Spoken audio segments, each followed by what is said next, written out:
O programa a seguir tem classificação indicativa livre.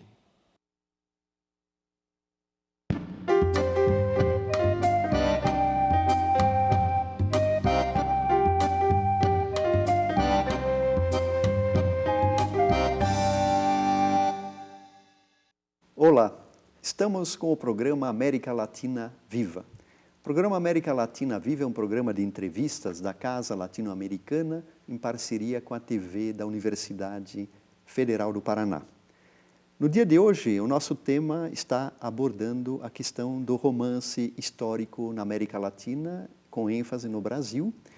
Abordando essa questão, nós temos o nosso já conhecido pesquisador, doutorando da Universidade Federal de Santa Catarina, Cristiano Melo, né? Cristiano Melo de Oliveira, que já é nosso visitante, né? Um pouco contumaz, né?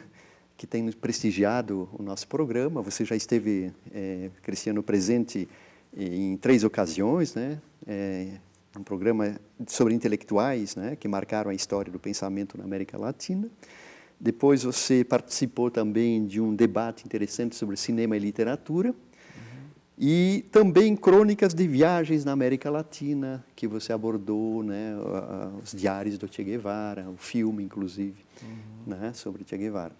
E no dia de hoje, então, né, nós estamos recebendo você para abordar o tema da sua pesquisa, que é de fundamental importância, que é literatura e história na perspectiva, né, do romance histórico. Eu gostaria que, além de nos saudar e saudar a você, né, que você tecesse algumas considerações, eu diria, sobre essa ideia do sentido, do significado do romance histórico como gênero literário, né, e na história, né, moderna ou antiga mesmo, de longa tradição, né, Cristiano? Correto.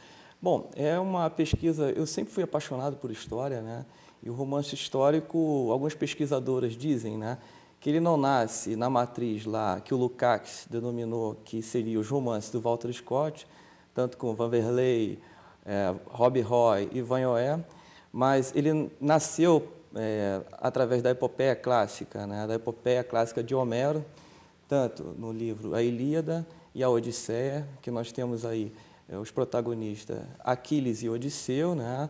Então, esse gênero da epopeia clássica cristalizado, que o Bakhtin, Mikhail Bakhtin, um teórico russo, menciona no seu capítulo Os Epos e o Romance, não é?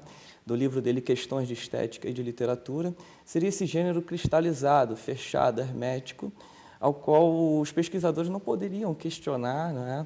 Mesmo porque é um gênero coberto de mitos, de lendas, de tradições, e que ele vai, digamos, dando uma maior abertura, né, posteriormente para o romance, né, o surgimento do romance. Não é? E o romance, eu gosto até de fazer uma comparação, grosso modo, né, que o romance seria esse gênero aberto em transformações, não é? Sempre se modificando, sempre, digamos, tendo novas tendências. Não é? Hoje o romance ele é autobiográfico, é um romance de testemunho, é um romance jornalístico, né? Poderíamos comparar o gênero romance, digamos, com uma cidade em transformações, um bairro de uma cidade em transformações, e a epopeia clássica, que no futuro designaria o épico, né? Que surgiria também o romance de cavalarias, depois, posteriormente, o romance histórico, seria esse gênero, digamos, de um bairro, de uma cidade tradicional, com as suas tradições, um bairro mais, assim, digamos, coberto dessas lendas, né, mitos, né, e tudo. E o que o Eric Aukerbach, que é um teórico também, vai abordar no livro dele, Mimesis, né, que é a representação da literatura ocidental, ele compara até a figura de Abraão, figura bíblica, né, com o personagem Ulisses, da obra do Homero, né, seria, digamos, uma comparação que, ao mesmo tempo que o discurso bíblico também é uma narrativa, também é coberto de tradições, né, de vozes, o gênero épico também tem essa questão das vozes marcantes, né? Mas o que eu gostaria de frisar é que tanto a epopeia que seria mais um gênero mais clássico, não é? Que seria esse gênero cristalizado, que depois surgiria nas novelas de cavalaria, né? O Lukács, por exemplo, no romance histórico, ele diz que o romance histórico não nasceu com o senhor Walter Scott, né? Lá, nascido na cidade de Edinburgh, na Escócia, não é? Mas ele teria, digamos, outras ramificações, já teria outras ramificações na Índia, na China, né?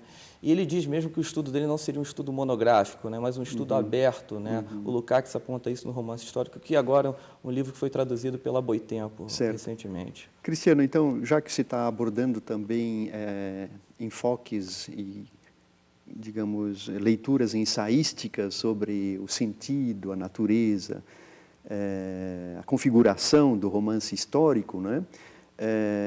Aparece uma questão interessante de se analisar esse fenômeno, essa construção, né, a partir de um diálogo entre história e literatura.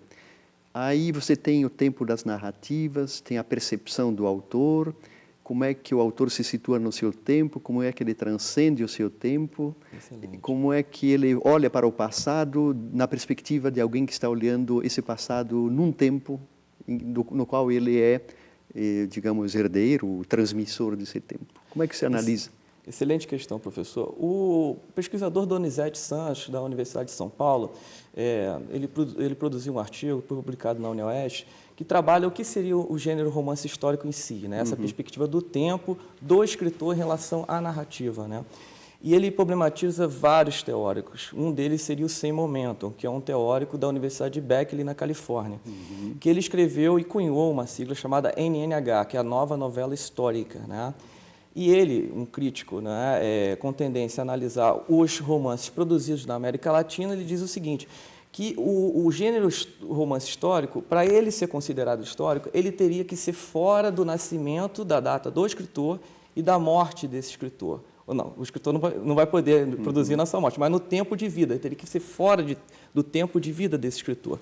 E já o Alquimeno Bastos, que é um professor da UFRJ, ele diz o seguinte, um romance histórico não necessariamente deveria tratar temas remotos, longínquos, ou seja, temas do passado.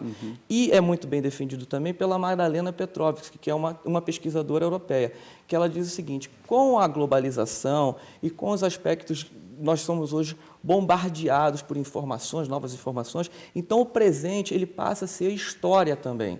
E diz ela que um acontecimento como o da Torre Gêmeas, que aconteceu em Nova York, né, a queda das Torres Gêmeas, poderia servir como, digamos, como fundo de um romance histórico, ou seja, um passado não tão longínquo poderia também fornecer matéria-prima, né, matéria-prima para esse romancista histórico. E vários outros pesquisadores vão se debruçar em cima dessa questão temporal, que isso é muito relevante.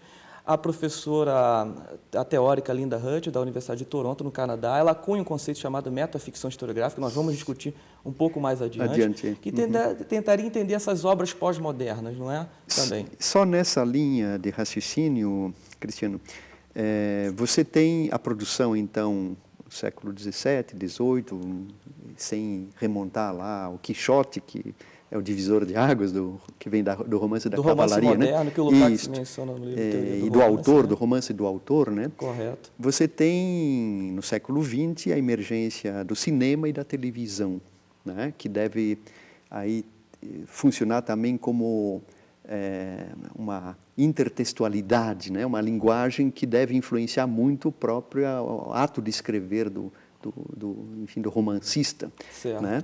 E aí você tem a emergência também de públicos diferentes, não é mais o leitor, né, atrás de um livro, mas é alguém que assiste uma epopeia recriada pelo cinema, pela televisão. Como é que você percebe esta coexistência de linguagens, essa intertextualidade, um texto invadindo o outro? Como é que o romance histórico trataria hoje isto?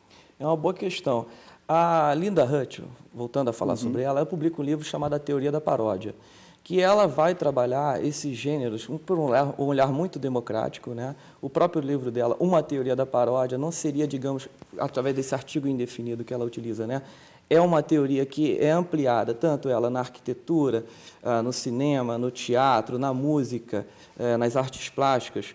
Então, ela vai dizer o seguinte, que tanto você pode ter uma música do rock progressivo do Emerson Lake Palmer, tentando, digamos, fazer compilações ou tentando montar estratégias de leitura do Béla Bartók, que é um músico clássico europeu. Certo. E ela, no outro livro dela, que é a Teoria da Adaptação, ela vai abrir esses horizontes também, dizendo, olha, aí isso já volta uma outra questão, né, que seria adaptações, seja do videogame para a literatura, da literatura para uma peça de teatro, do teatro para uma ópera, né?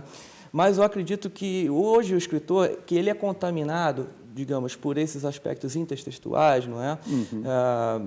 Digamos, da paródia, não é? Que é uma marca muito presente na literatura pós-moderna, que é tentar representar, digamos, esse romance realista, clássico, e bater de frente com os cânones literários, digamos que é uma das propostas da arte pós-moderna seria fazer uma leitura dos cânones, mas desmistificar, desestruturar, descodificar os cânones, não é?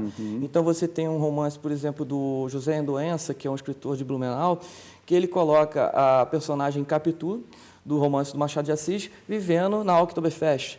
Não é? Ele pega essa personagem clássica e, digamos, desmistifica ela, não é? E traz ela para um contexto pós-moderno. Então, vários escritores vão fazer isso. Silviano Santiago também fez com o livro Em Liberdade, né? Ele pega a obra do Graciliano Ramos, o Graciliano Ramos tinha saído do cárcere, lá na Ilha Grande, e faz uma reconstrução poética da vida do Graciliano Ramos também, né? E tentando reescrever a moda do Graciliano Ramos, ou seja, pega esse espírito do Graciliano e faz uma radiografia, digamos, rascunha, esboça isso e faz de uma maneira brilhante, não é? Ou seja, trabalhando com temporalidades diferentes, já não situando só num plano temporal, mas misturando, mesclando tempos diferentes. Então, essa questão é muito interessante, porque o Hayden White também, um teórico da história, né, ele trabalha muito dizendo que a história e a literatura são representações verbais, não é? E ele é um autor que desmistifica também, usando novamente essa palavra, mas ele pega os romances, os historiadores clássicos do século XIX, como Boucard, Michelet, Ranke, Alex de Tocqueville, e diz, olha, existe uma poética por trás desses historiadores. Né? Então, existe uma maneira de descodificar esses historiadores clássicos. Então, ele pega no Anatomia da Crítica, do Norton Fry, a questão do gênero, sátira, comédia, e diz, olha, esses historiadores estão fazendo estruturas linguísticas e é possível desestruturar, descodificar esses historiadores. E ele diz que, através das figuras de linguagem como a metonímia, a ironia, a sinedoque, é possível desestruturar, é possível descodificar. Então, a história daquela época era uma cadeia de eventos. Não é? A história, tentando se provar como ciência, seria uma cadeia de eventos, uma cadeia de acontecimentos lógicos que são amarrados. É o que o romancista histórico faz também no século XIX. Né? Cristiano, esses temas e outros mais voltados à América Latina e ao Brasil, vamos abordar depois do nosso intervalo, tá ok?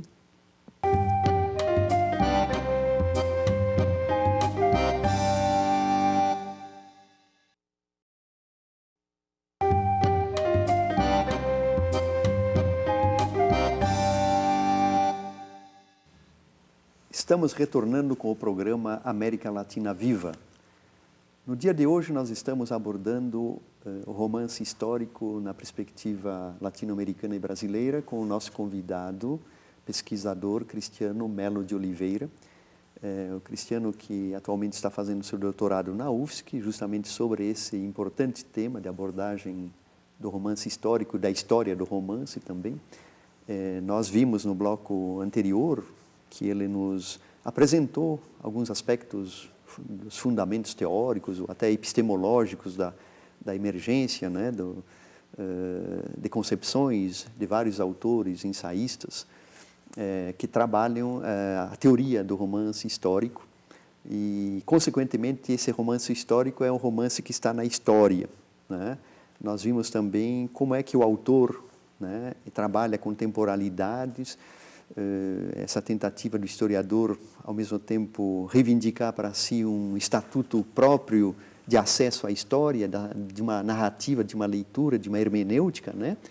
é possível fazê-lo também na perspectiva de quem observa a emergência e a produção do romance histórico. Eu gostaria que você você já fez menção a um pesquisador norte-americano que trabalha o romance histórico na América Latina. Que é o Sem Momento. Né? Isso, Menton. E eu gostaria que até você fizesse justiça a pesquisadores brasileiros, né, inclusive latino-americanos e paranaenses, né, que trabalham nessa perspectiva, né, do romance histórico, né? Excelente pergunta, professor. Aqui no Brasil, o caso eu poderia citar aqui da UFPR, a professora Marlene Gerhard, né, que hoje é uma autoridade no assunto do romance histórico também. Sim. O livro dela, Ficção Histórica e Regionalismo, ela aborda os romances publicados no sul do Brasil. Os autores, não é? Assis Brasil, com a Virtude da Casa, Videiras de Cristal, autores do Rio Grande do Sul, do Paraná e de Santa Catarina. Então, a volta dela é pegar essas revoluções, o episódio do Múqueres, que aconteceu no Rio Grande do Sul, a Guerra do Contestado, que foi um livro do Guido Vilmar Sassi, que é a Geração do Deserto, que é um clássico também da literatura catarinense. E ela pega esses autores e esmiuça esses autores. Ela trabalha em cima desse corpus, examinando esses autores, trabalhando com conceitos da Agnes Heller, que é um livro Teoria da História, Heather White, como acabei de mencionar, que é o Meta-História, Trópico do Discurso, a Linda Hutt com a metaficção historiográfica. Então, o livro dela é muito interessante. Agora, falando do Alquimeno Bastos, que é um professor da UFRJ, do Instituto de Letras, ele também é um pesquisador assíduo e ele também vai produzir um conceito chamado matéria de extração histórica. O que seria essa matéria de extração histórica? Seria que o quê? O leitor ele deve ser um leitor medianamente informado acerca, digamos, de protagonistas da história. Então, ele cita o caso do Getúlio Vargas. Então, o leitor deveria ter uma familiaridade com a figura do Getúlio Vargas, que está muito bem escrito no romance do Rubem Fonseca, que é Agosto, né? Que ele fantasia o Getúlio Vargas com a figura do comissário Matos e ficcionaliza esse Palácio do Catete, no Rio de Janeiro. Ficcionaliza não, né? Pega a realidade lá naquela época, né? E transfere isso tudo também para o tempo dele também, né? O tempo da escrita desse escritor, né? E voltando a falar um pouquinho, além desse do Alquimeno Bastos, teria o professor Antônio Esteves. O professor Antônio Esteves também é responsável por uma vasta pesquisa acerca do romance histórico. Então, ele publicou também um livro estudando o romance histórico desde a década de 70, de 75 a 2000, que seria esse romance histórico contemporâneo. Então, ele pega um conjunto de pesquisadores lá da Unesp de Assis e faz um levantamento acerca também dessa produção ficcional contemporânea. Então, ele vai trabalhar tanto com Galvez, Imperador do Acre, que é um livro do Márcio Souza, Média Maria, do Márcio Souza, Lealdade, do Márcio Souza, e diz assim, olha, está surgindo um novo romance histórico, precisamos interpretar esses romances, precisamos ter consciência desses romances. E trabalha também com a Linda Hutt, que é a metaficção historiográfica, cita a professora Marlene Gerhard, né? Então, acredito que os 3 pesquisadores responsáveis pela produção no Brasil seriam esses. Já que você citou por 2 vezes essa questão da metaficção histórica, eu gostaria que você precisasse um pouco esse conceito, a sua aplicação, porque depois nós vamos entrar nos autores que são temas da sua pesquisa, né? Correto. Que é o Rui Tapioca e Ana Miranda, mas especialmente a República dos Bugres de Rui Tapioca, que eu acho que é um romance muito interessante nessa perspectiva, mas eu gostaria Falando dos estrangeiros agora. Isso. O caso estrangeiro da metaficção, né? Da metaficção seria a professora Linda Hutt, da Universidade de Toronto.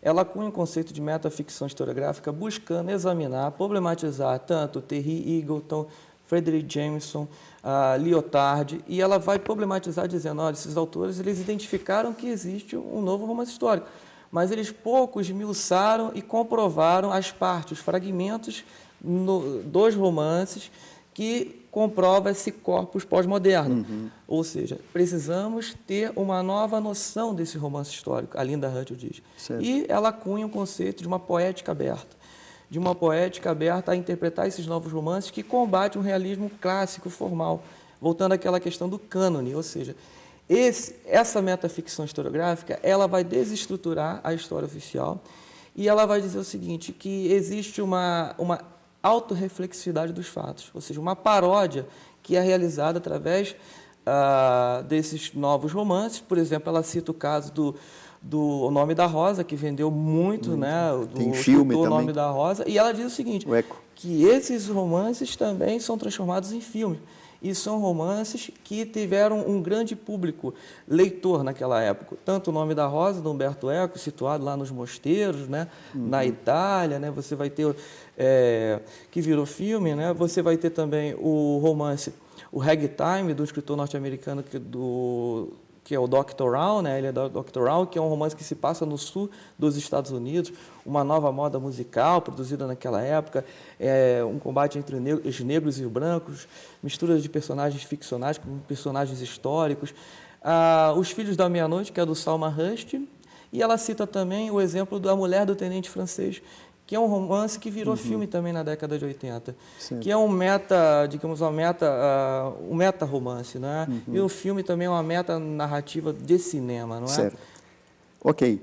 Vamos então agora entrar na análise do mérito da obra República dos Bugres, de Rui Tapioca, e para entender como é que aparece, emerge aí essa dimensão do romance histórico. Excelente questão, professor. Então, A República dos Bugres é um romance que se ambienta no século XIX.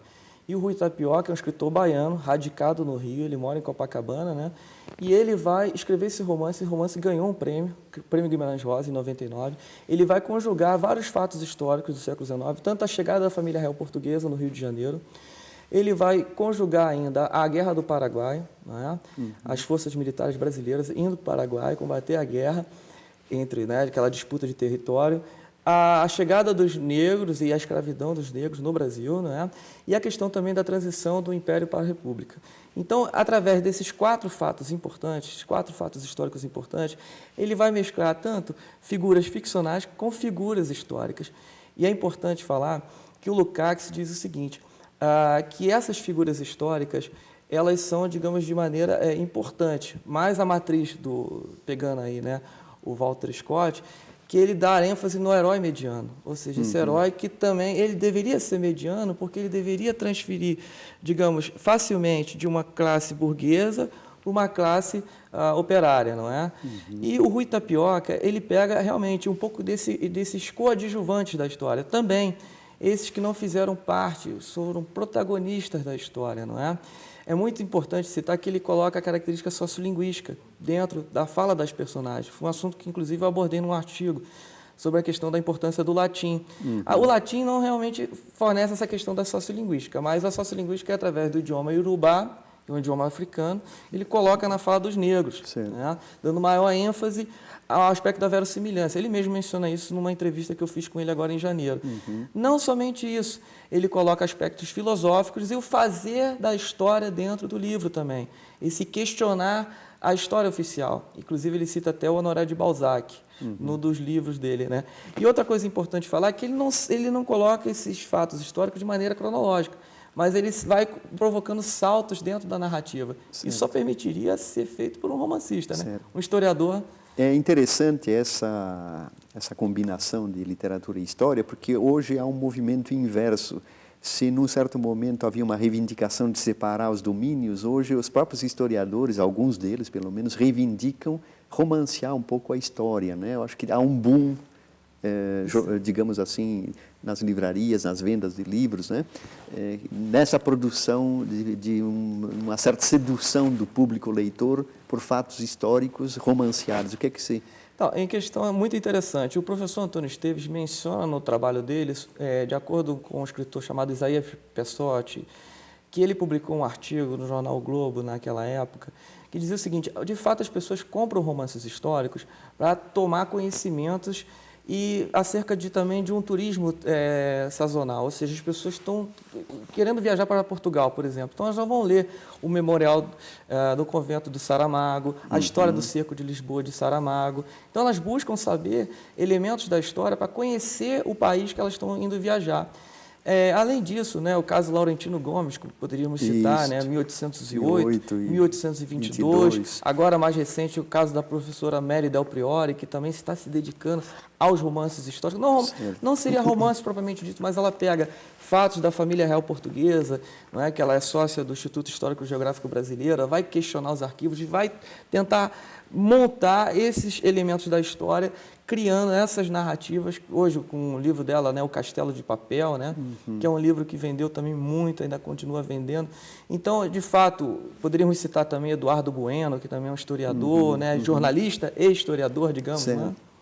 Então, acredito que as vendas, elas sempre vão alavancar Cristiano, curiosidade. nós teríamos muito o que falar ainda, principalmente, por exemplo, na emergência no romance moderno dessa categoria genérica que é o povo, né? Que lá desde a literatura francesa, latino-americana e brasileira, né? Desde o Jorge Amado, João Baldo Ribeiro, né? O Lima Barreto, né? O próprio Machado de Assis, que trabalha, né, com essa dimensão da novidade, digamos, do século XIX e XX, que é o povo, né? Correto. Você trabalha com cursos e orienta muitos TCCs, você, digamos assim, sugere muitos temas, né, de pesquisa. E eu encontrei num dos seus textos uma referência que tem tudo a ver com essa ideia da emergência do povo, do herói sem caráter, mas que também pode assumir em alguns momentos um caráter radical, como está acontecendo hoje no Brasil. Correto. E nada melhor do que se referir a uma passagem do romance histórico, né, do Rui Tapioca, na República dos Bugres, citado por você aqui, que diz o seguinte: quando o personagem ousa em dizer a seguinte frase: consultar o povo, capitão, onde vós mecê quer chegar com esses preciosismos? Não se pede a opinião de quem não o tem, ou a tem. E o Brasil lá tem povo, né? Quer dizer, é uma provocação histórica que perpassa provavelmente a visão de muitas percepções, né, mas que não se aplica a todos os momentos da história. O que se teria a dizer como um objeto de pesquisa nesse sentido? Bom, a ironia e a sátira é uma das estratégias da paródia, e o Rui Tapioca aplica isso no romance, tanto a República dos Bugres e no Proscrito, que é o que eu trabalho em maior ênfase, né?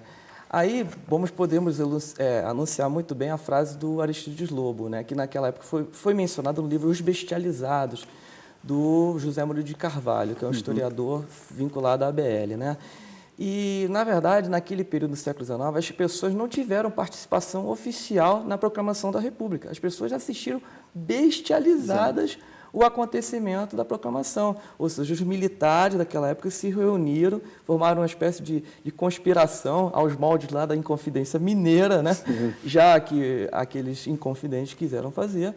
E, de fato, o Rui Tapioca ele vai questionar essa participação efetiva do povo mesmo, não é? Em vários momentos do romance. Mas, além de tudo, é importante frisar uma coisa, que o Rui Tapioca ele é um escritor do seu presente. Claro. Ele vai remontar os fatos históricos, mas ele presentifica com o seu momento de escritura e faz uma alta reflexividade desses fatos históricos e questiona os fatos históricos. E, por exemplo, quando ele fala lá dos militares, lá no século XIX, né, que estão deixando de receber seus soldos, ele também traz essa figura dos militares hoje, né? Então ele vai problematizar também isso, né? Há pouco tempo atrás, os militares deixavam até de almoçar no quartel para poder, digamos, economizar, porque não tinham, né, não tinham mantimentos no quartel suficiente para todos os militares. Então ele é um escritor voltado a compreender o seu presente, não é? É um escritor voltado a, digamos, a trazer esses fatos históricos à tona e questionar. Isso ele faz muito bem no Admirável Brasil Novo, que é um outro romance dele, que ele publicou, foi o segundo romance dele, que ele vai colocar um Rio de Janeiro em 2045, já caótico, já todo poluído, enfim. Okay. Eu gostaria apenas de... Então, Cristiano, infelizmente temos que concluir a nossa entrevista, né? Mas eu acho que você nos apresenta um elemento importante em que, para a literatura, a ficção é realidade. Com certeza. Né? O José de Alencar comprovou isso nos seus romances. O Guarani, né, faz investigação histórica. Não é? Então, ele pega lá figuras históricas, não é? Dom Antônio de Maris, né, que é baseado nos anais, segundo o professor Alquimeno Bastos, né, numa pesquisa que ele fez, que o José de Alencar, no seu romance indianista, vai ter figuras históricas. Ok. Então, a América Latina Viva agradece a sua presença, né, essa abordagem importante sobre o romance histórico, a sua importância para a educação, né, educação como cidadania, né? A educação para esclarecimento do espírito, né? Isso é que vale, né? Para a educação.